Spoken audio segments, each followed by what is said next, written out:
This car here is the Boyle Special Maserati. It's absolutely one of my favorite cars in the collection. It's one of the few two-time winners, one in 39 and 40, with Wilbur Shaw driving. This car is so far ahead of its time and so advanced. When you look at this car compared to other cars that ran in the same era, this thing's like a spaceship compared to some of those things. So this motor is a 3-liter, so that's what, 180 cubic inch, straight 8, dual overhead cam.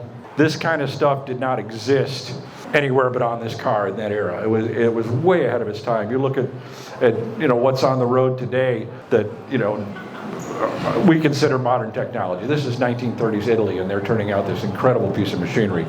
Most of the castings you see, with the exception of the cylinders, are magnesium, which was a very high-tech material back then and very difficult to work with. They figured it out and how to do it. One of the things that fascinates me about this car is the attention to detail. They were very proud of their stuff. They made every part look nice as well as work right. You look at the leaf springs on the back, the little ends of the leaves. They're cut on a radius and they ground a little taper on them. There's absolutely no reason to do that other than it looks nice. This bodywork is all aluminum.